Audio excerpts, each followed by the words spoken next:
팀의 합작일 수도 있고 별개일 수도 있고 나중에 별개로 있는 걸 뒤늦게 하나 때 가서 합칠 수도 있고 여러 가지가 있어요. 어쨌든 그 얘기. 그리고 이 제자들이 이제 나오기 시작하면은 전부 제자들에 대한 거는 사마천에 제자 열전이 있어요. 중리 제자 열전.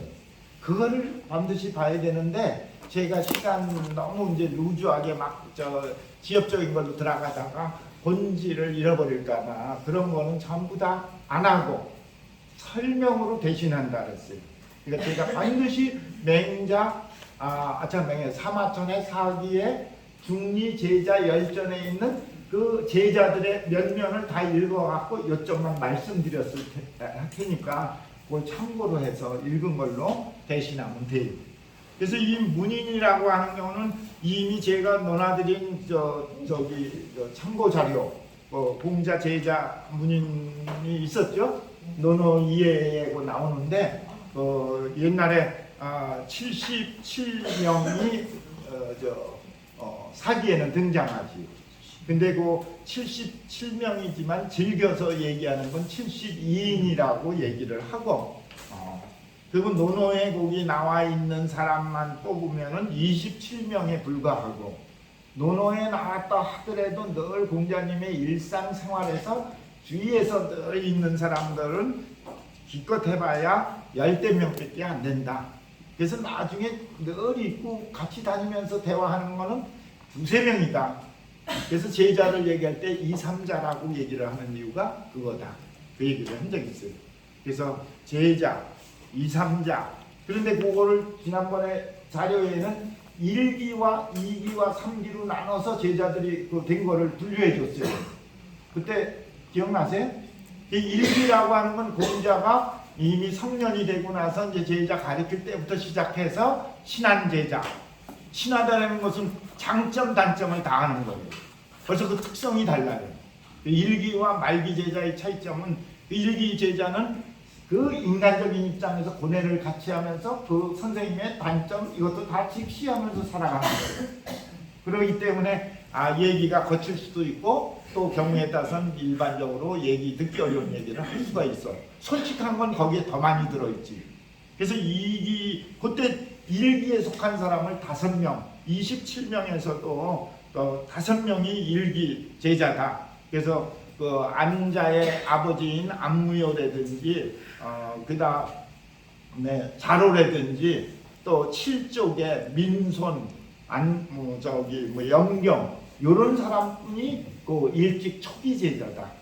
중기 제자가 이제 36살 지나서 제 나라에 갔다가 너 나라로 다시 와서 이제 안정되게 오경 공부도 편찬하면서 얘기할 때 제자 그때 8명이 그 2기 제자였다 그랬는데 그 8명에 들어간 제자가 자주 얘기하는 자유 또는 자연, 안연 또 중궁 이런 사람들 그 다음에 고시라든지 자공도 이때 대단히 자주 등장해요. 그래서 그런 제자들이고 3기 제자가 이제 주유천하 끝나고 와서 만년의 제자를 한 거예요. 그러니까 불과 돌아가시기 몇 년 전 후에 제자죠. 너나라 있을 때. 그러니까 그때 와서는 거의 공자가 완성된 인격체를 보면서 한 거니까 공자의 문제점 제시하거나 직시하거나 이게 없어. 그러니까 완전히 성격화하고 성윤화하고 높여지고 그래서 나온 제자들이 만기 제자들인데 11명이에요. 그 제자에 속한 사람이 유약이에요. 유약이라든지 자유, 자장, 자하, 정자 이런 사람들은 전부 말년 제자들입니다. 말년 제자의 한 사람인 유자의 얘기야. 그리고 유자는 그리고 제자들에 대한 기록을 이제 관심 있어 더 알려는 사람은 첫째는 사기에 있는 중리 제자 열전을 꼭 아셔야 되고 두 번째는 공자가어를 꼭 보시면 좋아요. 공자가어에는 제자와의 내용도 굉장히 다양한 게 있고 나중에 제자들에 대한 것만 묶어갖고서 나이 차이까지 밝혀놓은 게 그 제자해라는 44편에 나와 있어요. 그래서 이 공자가오 책 이거를 꼭 보셔야 돼요. 공자가오 그것도 제가 이제 말로 설명해 드리도록 하겠어요. 그리고 최인후라고 하는 사람의 이 1969년에 공자 제자들에 대한 행위를 묶어서 책을 대만 상무인 서관에서 나온 게 있어요. 그것도 있고 그 다음에 우리나라 사람으로는 72제자라고 하는 제목으로 이찬구라는 사람이 묶어놓은 책이 있고 그 다음에 공자 제자에 대한 연구 논문으로 유학대학원의 석사 논문에 윤정섭이라는 사람도 있고 그래요. 이제 그런 건 그냥 참고로 하시고 또 이 공자 여기 인물들이만 나와요. 제자뿐이 아니라 이제 수없는 인물들에 대한 거를 얘기하려면은 노노인물론이라는 책이 있어요. 노노인물론이라는 건 최인호라는 사람이 아까 대만 상무인서관에서 1996년에 간행한 책이에요. 이거는 아직 번역이 안 돼 있고 그러는데 그리고 사서인물이라는 게 대만 상무인서관에 더 일찍 나왔어요. 사서에 나오는 인물, 그 다음에 논어의 인물 이렇게 따로따로 책이 나와서 그걸 참고하시면 돼요. 근데 92년도가에 공자대 사전이라는 것도 있다는 것도 공자에 대한 거를 묶어서 소사전으로 만들어놨어요. 이런 걸 보시면 좋고 특히나 여기 박사과정에 있는 사람이면 그거는 하나의 정보 제공으로 공자에 언급된 거를 다 모아놓은 책이 있어. 그걸 자왈전집이라고 그랬어. 자왈전집. 자왈이라는 거는 논어뿐이 아니라 모든 제자백과 또는 역사서에 자왈이 들어간 건 다 뽑아놨어. 그러니까 이 육아의 공자님의 말씀을 총정리하는 걸로 연구 프로젝트를 학진에 문제 제기해서 그 팀을 구성해서 번역해 놓으면은 지금 이렇게 좋지요. 그런 걸 다 섭렵하고 이걸 이제 논어를 보면 훨씬 도움이 됩니다. 요거는 정보 차원에서만 말씀드렸고 유자왈 그랬으니까 유자 얘기 조금 하고 시작하죠. 유자는 자의 유자는 원래는 성이 유예요. 유. 그리고 약이야 이름은 같은 약자 유약. 근데 자가 유자가 아니라 자유예요. 원래 거꾸로 자하, 자유, 자공 이럴 때는 자유라고 그랬어. 성 앞에 자를 붙인 거지. 그래서 이름은 약이고 자가 자유고. 근데 유자 그랬으면은 유약을 높여서 유선생님 이런 뜻이겠죠. 그래서 유자약. 이 사람은 원래 유소씨 후손이야. 유소씨라는 건 신화에 나오는데 신화 중에 집소자이죠. 인류에게 집을 나무에 해서 집을 설치하는 걸 가르쳐준 인류의 그 시조가 집 시조가 되는 집을 가르쳐준 신 그게 유소씨 후손이라고 그래요. 근데 이 논어에는 4번 나와요. 요 뒤에 이제 3번 나오고 요 유자왈 나오는 얘기는 자기 얘기도 되고 자기 얘기 속에는 자기의 특성도 되지만 자기가 안 됐기 때문에 강조하다가 특성이 되는 수도 있다는 것을 아셔야 돼요. 그래서 요 유자의 성격은 굉장히 예를 중요시 여기고 조화를 중요시 여기고 신뢰가 있고 나름대로다가 육아의 덕목을 실천적으로 잘하는 사람이라는 걸 알 수 있어요. 그래서 덕망이 높고 또 특히 외모가 비슷했나 봐. 공자와 키가 크고 외모가 비슷하니까 그거는 맹자에도 나옵니다. 공자가 돌아가시고 난 뒤에 3년상이 끝나고 난 뒤에 그래갖고서 전부들 모여갖고서 우리끼리 헤어질 게 아니라 팀을 만들어서 계속 공부하고 우리 스승 공자님 대신으로 높이는 대표자를 뽑자. 그게 유약이 어떠냐? 자유자가 그때 얘기해갖고 한 거예요. 이 사람들이 얘기를 해서 했는데 누가 반대했어? 정자가 반대했죠. 정자는 성격이 원칙적이에요. 원칙이 어긋나면 어떤 거든지 받아들이지 않는 이게 부드러운 이런 현실 적응이 되는 게 아니야. 그런 특성도 있어. 어디 공자에다 감히 외모가 비슷하다고 되느냐? 그러면서 공자는 뭐야? 강한이 탁지하고 취향이 북지라고 그래갖고서 어디에도 하자가 없는 순백의 순수의 경지인데 그런 공자님을 비교해서 또 자유를 갖다가 섬긴다는 거는 안 된다 이러면서 반대해 갖고서 결국은 그만뒀죠. 그게 이제 등문공장구 상사장에 나와요. 맹자 등문공장구 상사장에 보면 공자 돌아가신 뒤에 3년상 마친 뒤에 자하, 자장, 자유 이 사람들이 그때 얘기를 한 게 나와요. 그 본래 이때 나이가 원래 자하하고 제일 공자 제자 중에서 제일 나이가 어린 사람이 자장이고 정삼이었었어요. 정삼이 46세. 그것도 나이에 대해서는 층마다 약간씩 차이가 있어. 그래서 그거 있지만 가장 역사적 사실에 근거해서 나온 걸 한다면 정자는 공자보다 46세 어리고 자장은 거의 48세 어리니까 자장이 제일 어리지. 그리고 자하가 44세 어리고 그런데 비해서 유약은 이때 36세 어리다고 하는 것이 맞대는 거예요. 유약에 대해서도 사마천이 쓴 사기의 중리제자열제는 43세 연하라고 얘기하고 또 공자가에서는 36세 연하라고 그랬는데 36세 연하가 여러 가지 자료들을 보면 맞을 것 같다. 그래서 그게 공자가 돌아가실 때쯤 되면은 뭐예요? 유자는 약 30대고 나머지는 20대고 그러니까 유약을 연배도 되고 또 그 다음에 외모도 괜찮으니까 하려고 그랬는데 원칙에 가까운 정자가 반대해갖고 안 됐지요. 그래서 이 유약은 대체로 그런 게 있는데 사마천의 그 공자 중리 제자열제는 유약에 대한 나머지 얘기가 좀 덧붙여 있어요. 그래도 했대 제자들이.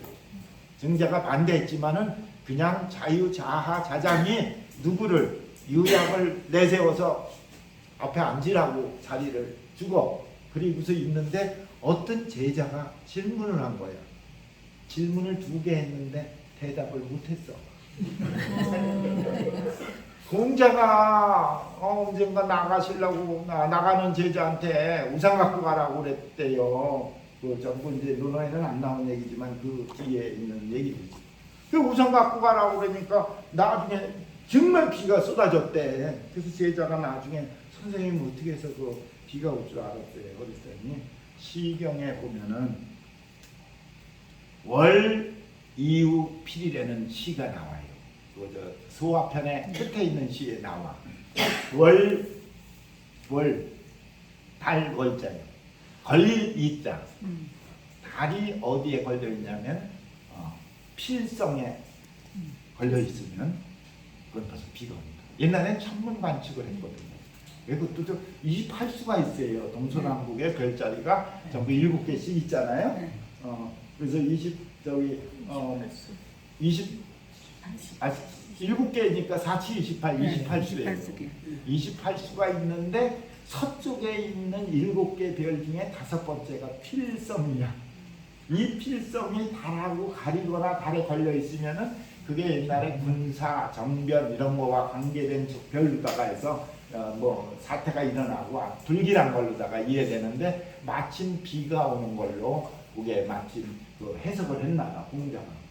그래서 그러냐고 했는데 이 유양한테 질문한 거는 공자님에게 그런 일이 있었는데 내가 보니까 달의 그 필성이 가까이 있는 거를 몇 번 봤어도 안 오더라 비가. 어떻게 된 거냐. 공자님이 한테 왜 비가 왔으면 안 왔느냐. 그 어떻게 대답해. 어렵죠. 그거 질문하고 또 하나는 공자가 제자 중에 하나가 아마 아기를 못 갖고 있었다가 너무 저기는데 심부름을 보내려고 그랬더니 어머니가 지금은 아기가 가지려고 노력하는데 지금 어디 심부름 멀리 가면 또 어떻게 안 되니 조금 늦춰주면 안 되냐고 공자한테 얘기하니까 공자가 걱정하지 말라고 얘한테는 남자 아들 5이 있다. 그랬는데 맞았대 또 그냥. 그러니까 이 왜 5명이 있는 걸 어떻게 알았느냐 그랬더니 유약이 그걸 어떻게 알아. 두 가지를 질문한 거예요. 그랬더니 유약이 두리뭉실 대답을 못하고 확신 안 하면 대답이 안 되니까 그랬더니 내로라고. 그래서 끝났다는 얘기가 맹자의 중리제자일전의 유약편에 거기에 들어있어요. 그러니까 그거는 참고로 이해하시고, 대신 유의자는 그렇지만 굉장히 공자하고 직접 대화한 내용은 논어에는 없어요. 근데 공자 가어에는 마지막 나와요. 그 공자와에게 질문을 한 내용이 공자 가어에는 유약의 그 질문 내용이 나오니까 공자 가어에서 보시면 돼요. 그리고 공자, 특히 유약이라는 사람은 현실에 굉장히 그 융통성이 있었는지 한 번은 증삼하고 자한가 누가 자윤가 이제 셋이서 대화를 하는데 그 얘기를 나와. 셋이 문답하는 내용도 공자가어에 나와. 거기에 무슨 내용이냐면 가난한 사람은 3년상을 안 해도 되고 가난한데 제사 상당했을 때 그러면서 또 재물도 다 쓰지 않아도 된다는 융통성을 얘기하니까 정자가 그거 아니라고 그러고 어디서 있냐고 그러니까 아마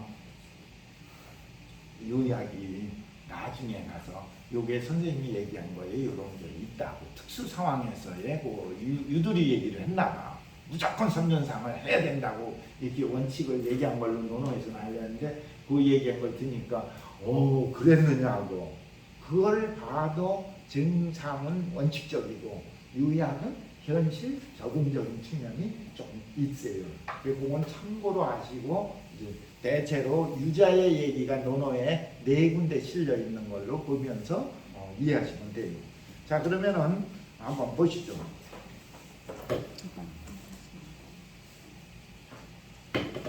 유자와 기위냐가 기위냐는 사람 됨됨이가 효제이면서 효와 제를 강조해요. 효와 제. 이건 굉장히 중요합니다. 효와 제. 효제를 강조하는 이유는 왜 효제를 강조하는지 아세요?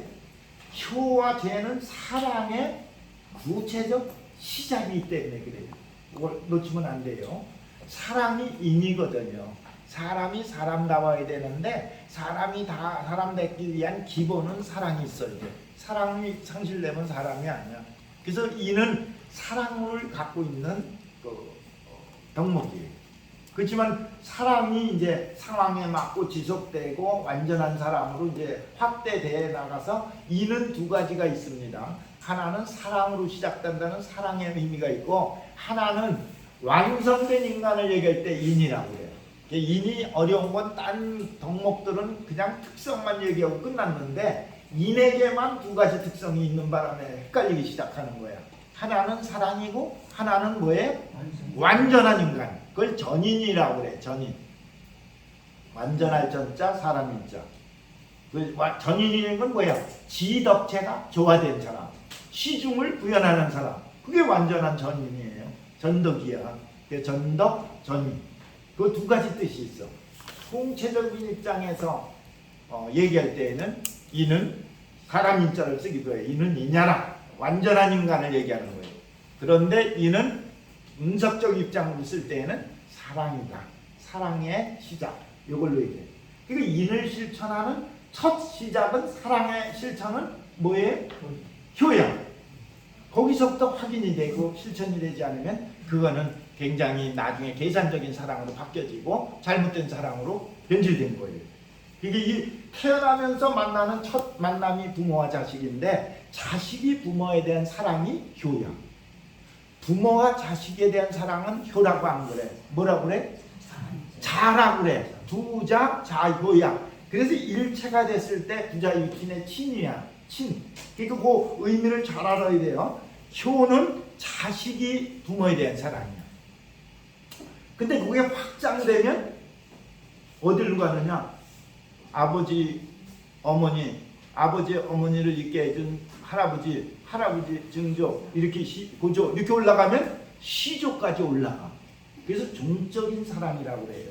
내가 부모에 대한 사랑은 내 부모에서 그칠 수도 있지만 진정한 사랑이 깊은 사람은 할아버지 안 보이는 증조 시조까지 올라갔다 그러면 대단한 그 사람이야. 일반 사람이 아니야. 그러니까 이 시조를 뛰어넘으면 하늘 사랑까지 올라가요. 그래서 하늘은 더더군다나 일반 사람이 못하니까 천자만이 사랑을 구현하는 제사를 지내는 거. 시조가 아니라 하늘 제사는 그거는 천자의 제사. 일반 사람은 못해. 그래서 그걸 체제라고 그래요. 체제. 어쨌든 논어에 또 나오니까 일단 그렇게 종적 사랑이 있어요. 근데 이 종적 사랑에서 부모에 대한 자식의 사랑은 뭘까요? 아까 뭐라고 그랬어요? 사랑할 자자인데 사에도 두 가지가, 사랑에도 두 가지 질이 있다는 것도 알아야 돼요. 사랑은 서양적 사고로다가 좀 활용하면 하늘이 인간에 대한 사랑이 있어. 하늘이 인간에 대한 사랑. 그건 무조건적인 사랑이야. 대가 없는 사랑이야. 희생적인 사랑이야. 이해가 되겠어요? 이거를 영어로 얘기하면 아가페라고 해요. 아가페라는 건 그거예요. 인간이 신에 대한 사랑이 있어요. 그걸 에로스라고 그러는 거예요. 아가페와 에로스가 달라요. 인간의 한계 속에서 인간의 제한성을 갖고 사랑하는 게 에로스라고 한다면 이거는 하늘이 주는 인간의 사랑은 무조건적이야. 그게 부모의 사랑이야. 이 부모의 사랑은 아가페적 사랑이 들어있는 거죠. 그걸 또 염두에 두면 사랑이, 종적 사랑이 바로 효와 자와 천의 구조관계가 있다는 걸 알아요. 근데 유학은 종적 사랑만 강조하면은 치우친 건데 횡적 사랑을 얘기해. 횡적 사랑이라는 게 바로 재예야. 그러니까 재가 이해하기가 또 어려워. 형제 간의 관계니까 이것도 종적인 구조로 이해하기가 쉽거든. 그게 아니라 부모 입장에서 형제는 나열되는 옆으로 횡으로 똑같은 거야. 다 아들은 같은 아들이니까. 횡적인 사랑에 특히 아랫사람이 형에 대한 사랑. 이게 재야. 그 제자는 아우제지만 마음심변이 붙으면 형 사랑할 제자야. 형 사랑할 자. 그래서 그걸 갖다가 보통 형 사랑하는 사랑을 공이라고 표현해. 공손할 공으로. 형이 얘기하면 믿고 따르고 그 사랑을 하기 때문에 따르는 형우 계공이라고 그래요. 아까 부자 자효하고는 조금 개념이 다른데 형우, 우는 우애할 우자야. 형은 사랑이 깊어. 형 많은 아우가 없다는 얘기 이해하실 수 있어요? 왜 형 많은 아우가 없다고 그랬어? 형은 무조건 똑똑해요? 형은 완전한 거예요? 아니에요. 형하고 동생은 생각이 달라. 그건 우리가 느끼는 거예요. 형은 집안에 일이 있거나 뭔 일이 있으면 가족부터 생각해. 막내는 자기부터 생각해. 그거 다른 거예요. 그러니까 형이 형다운 거는 형은 전체를 생각한다는 게 아무리 동생이 뛰어나도 형을 따를 수 없다는 건 바로 사랑의 그 넓이가, 깊이가 크다는 거예요. 그것도 형다운 형이어야지. 시원찮은 형이면 더 못한 형도 나오니까 그건 얘기 다음에 없지요. 진정한 형우 제공이야. 이걸 무슨 사랑이라고 그래? 횡적인 사랑이라고 그래. 이 횡적인 사랑이 옆으로 가면 무슨 사랑으로 넓혀지는 거예요? 밖에 있는 장인, 노인, 공경 사랑, 밖에 있는 모든 사람으로 사랑으로 넘어가는 걸 맹자는 친친에서 인민으로, 인민에서 뭘로? 애물, 만물 사랑, 자연 사랑. 그래서 나중에 마지막은 제가 존재 사랑이라는 용어까지 쓴 거예요. 마지막은 횡적으로 가면 존재, 무생물제도 돌이라도 사랑할 수 있는 거. 그러니까 생명체만 사랑하는 게 아니라 친친, 인민, 애물, 그 다음에 존재까지 사랑하는 그 경지까지 가는 걸 횡적인 사랑이라고. 근데 이 사랑 중에서 횡적인 것보다 더 본질적이고 시작점은 종적인 사랑의 나와 부모 관계이기 때문에 그거를 효를 놓은 거예요. 그래서 하나로 뽑으려면 효야. 사랑의 실천은. 두 개 뽑으려니까 제2순이지. 그래서 효제가 여기서 등장하는 거예요. 유학의 인실현의 시작이야. 인실현. 그러니까 효제이면서 범상자, 효제의 영향, 결과를 얘기한 거예요. 본래 효하고 제하면서 윗사람을 범하게 좋아하는 사람이 선이라, 드물다. 여기 윗사람 범한다는 건 윗사람한테 대들고 따지고 이러는 거예요. 그리고 막 치고 받고 이게 심한 것만 범한 게 아니라는 거예요. 범은 그 주자들의 이제 세 줄을 보면은 범한 거는 윗사람을 무시만 해도 범하는 거예요. 윗사람이 앞에 걸어가면은 앞장서지 말고 뒤에 가야 되는데 그거를 앞장서서 가는 것도 범이야. 무슨 얘기인지 알겠죠? 이 범은 낮은 범도 있고 심한 범도 있는데 어쨌든 이런 일이 없다 이거죠.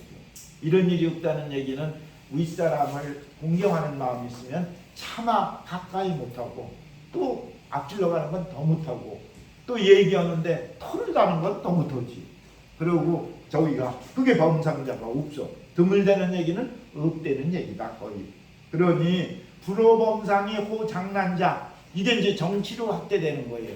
집안에서 이 윗사람 또는 아버지 무시하지 아니하고 사랑하면서 집안의 질서를 어기지 않을 뿐만 아니라 어디까지 가는 거? 장난, 난을 일으킨다고 하는 건 이거는 이제 윗사람 범하는 정도가 아니라 사회적 구조를 무너뜨리는 난까지 가는 거니까 이제 폐란으로 가는 정치를 망가뜨리는 이렇게 가는 사람은 없을 것이다. 그러니까 이 1절의 핵심은 뭘 강조하려는 거예요? 핵심은 효제예요. 도제. 한 글자를 얘기하려면 효야. 이제 그걸 꼭 염두에 두세요. 그러니까 이 유자가 얼마나 효를 강조하고 실천적인 걸 얘기했냐. 효의 대표적인 인물은 공자 제자 중에 누구예요? 정자를 따를 수가 없지. 정자는 실천적으로 했기 때문에 여기는 이론적 얘기지만 거긴 실천이 뒤따르니까 정자를 따를 수 없지만 유자도 효를 강조한 거예요. 그러면 유자는 공자 제자니 명의약이다. 선사 부모가 효가 되고 선사 형장 여기서 형을 높이고 선사라는 건 잘 섬기는 거를 선사라고 그래요. 잘 섬기는 거. 부모를 잘 섬기는 게 선사 부모고 형을 잘 섬기고 더 확대해서 어른을 섬기는 걸 선사 형장이라고 그래. 그걸 제라고 합니다. 범상이라는 건 바로 뭘 얘기하는 거냐? 감범. 이거 간자는 방패간도 되지만 아주 우뚝하고 우두머리 되는 사람, 훌륭한 사람도 간이 되지만 간할 간들 침범하고 끼어들고 지도자 보통 위에서 보면 많은 걸 또 다스려야 되니까 참견하는 거 이런 게 많거든. 근데 그렇게 하는 걸 여기서는 안 좋은 의미의 범할 간으로 간 거예요. 범할 범자고 같이. 그래서 범간 그래도 되고 간범. 윗사람을 간범하는 사람 이걸 얘기하는 거다. 그래서 선은 소야라. 선은 적대는 얘기예요. 그리고 장난이 되는 것은 이거는 이미 이제 아까 범상에서 장난으로 넘어가면 이건 패도 구현되는 더 심한 어우러질 패자예요. 그래갖고 상하 질서를 어우러뜨리고 무너뜨린 사람을 얘기하는 거예요. 그래서 패역이 돼버려. 패역. 그리고 나중에 반역으로 넘어가고 그러죠. 그리고 쟁투, 다투고 싸우고 둘겨 패고 이러는 일이 일어나는 것이 장난이야. 이건 뭘 얘기한 거냐? 사람이 능히 효와 죄를 하면 그 마음이 어떻게 돼? 사랑의 실천이 가득하고 숙달됐기 때문에 마음이 화와 순이 돼 있어. 화순. 우선 아니다, 거슬린다 이런 뜻보다는 따르고 보는 입장을 갖고 있어. 그게 좋아요. 화순이. 그게 화순이 되고 그래서 범상이 하는 사람을 좋아하고 하고 실천하는 게 저거죠. 그러니 반드시 장난까지 이르지 않을 것이다. 2절로 넘어가면은 분자는 그러기 때문에 효제를 강조한 이유는 누본이다. 누본이라는 것은 본에 힘쓰는 거예요. 출발을 힘쓰는 거예요. 본이 뿌리도 돼요. 뿌리 근자. 그래서 근본 그러죠. 그래서 근본. 그런데 뿌리의 반대는 가지지자가 돼서 지말 그렇게 얘기하게 돼요. 그래서 뿌리에 힘쓴다. 이게 문본이에요. 얘기에서는요. 얘기에서 무본 얘기가 나오는 게 나와요. 얘기에서는 뭐라고 그러느냐면은 사망이 하원주 시대의 왕들이 제사를 지내는데 물 제사를 지내는데 강의 제사 지낼 수도 있고 바다의 제사 지낼 수도 있어. 그죠? 큰 건 바다고 적은 거는 강이고 더 지금은 선이지요. 그죠? 근데 제사를 지낼 때 어디 제사부터 먼저 지내느냐? 바다 제사부터 안 지내면 되는 거예요. 무슨 제사? 강 제사부터 먼저. 그건 왜 그러냐? 바다가 강이 있기 때문에 바다가 된 거니까. 그게 바로 본을 힘쓰는 거다. 본을 힘쓴다는 건 먼저, 시작 이런 뜻도 있고 근본이라는 뜻도 있어요. 그게 무본이다. 이 무본이라는 것은 반드시 우리가 살아가는데 반드시 힘써야 될 본질, 바탕을 얘기해요. 그러면 어떤 결과가 나오냐? 본입이 도생. 이거 참 좋은 얘기예요. 본이 쓰면 본을 벌써 알아야 돼. 왜 바다보다 강이 먼저인지, 강보다 내가 먼저인지, 내보다 샘이 먼저인지 그걸 먼저 안다고 하는 건 벌써 지본이 되는 거예요. 지본이 안 되면은 무본이 안 돼. 지본이 된 다음에 어떻게 돼? 무본이 돼야 돼. 무본이 되면은 일이 다 풀리는 거예요. 방법이 쏟아져 나와. 도생이 되는 것은 수없는 방법들이 수없는 잘 되는 일로 확산되는 게 도생이야. 본입이 도생이야. 그러니까 공부하는 사람이 똑똑한 사람은 본을 힘쓰는 거지.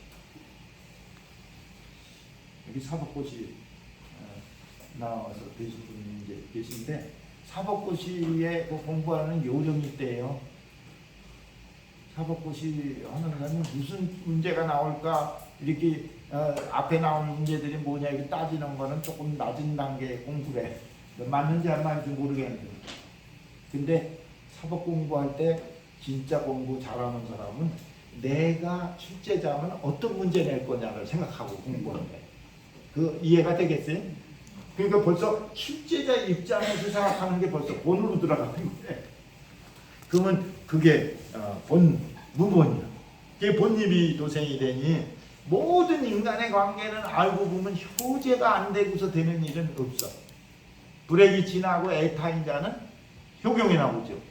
자기 부모는 사랑하지 않는데 남을 사랑을 해. 애타인 자.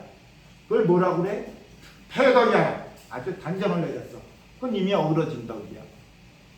불행이 지나고 자기 어버이를 놔두고 딴 사람을 사랑할 수도 있죠. 집에서 못한 걸 밖에서 실천할 수도 있겠지. 그렇지만 그거는 계산적이 벌써 들어간 거예요.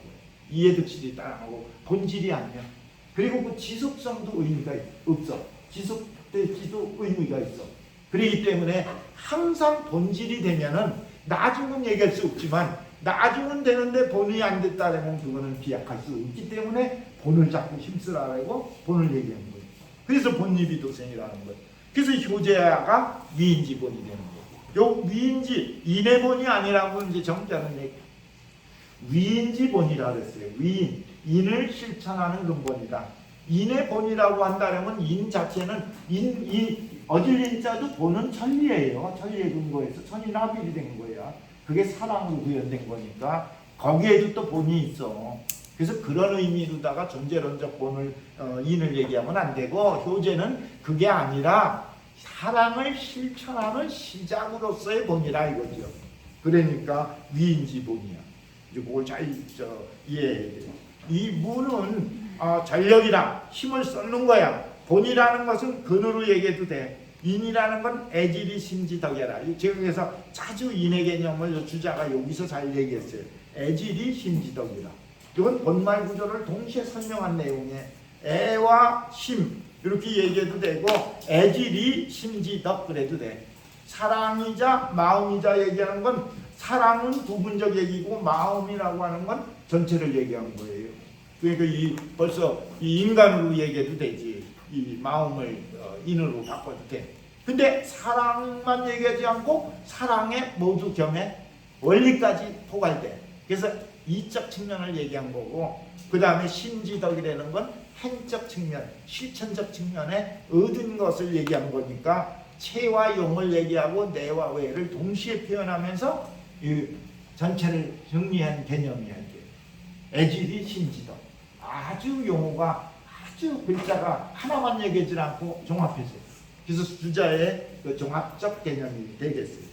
위인이라는 것은 바로 뭘 얘기하는 거냐? 행인을 얘기하는 거다. 행인, 인을 실천하는 거야. 제가 끝에 위인지 본여인저 그럴 때 여자는 그거는 종결 의문사야. 맨 문장 끝에 나오면서 반어적 의미를 갖고 있고 겸손의 문제도 있고 자기가 확신을 갖고 이다, 야라, 이의라 그러면 단정이에요. 효제 이의라 이렇게 하면 단정에 연속된 단어들 안에서 맞다, 토달지 말아라, 믿어라 이렇게 되는데 그럴 진저 그 얘기는 약간의 유두리를 둔 거야. 내 생각은 그런데 아닐지도 있을 아니라고 말하는 사람도 있겠는가 뭐 이러면서 묻는, 그러니까 이걸 겸태라고 그래. 그래서 감히 뭐를 하는 거야? 지련하지 않은 거야. 질정해서 자기가 확신을 갖고 얘기하지 않은 걸 얘기한 거다. 그래서 뭘 얘기했냐? 언자가 나오는 그 1, 2절의 전체를 이제 정리할 때 얘기한 거예요. 군자는 범사를 전 용료가 근본이니 무슨 일을 하든지 다 근본을 생각하고 근본에 힘을 써야 돼. 근본이 이미 입하면 그 다음에 근본에 의해서 그 방법론이 쏟아져 나와. 도가 자생해. 그러니 만약 상문의 소위 효제는 바로 위인지 본여이니 위인을 실천하는 근본이니 학자가 이거에 힘쓰면 효제를 갖고 일상생활에서 한다면 인도가 사람이 완전히 되고 완성된 인간이 되는 건 시간 문제에 달려있어. 저절로 돼. 인도가 자차의 입이라. 그래서 정자왈 그 얘기는 요 시간이 지나서 마저 볼 수 없겠어요. 다음 시간에 마무리하는 걸로 얘기하고 다음 장으로 넘어가겠습니다.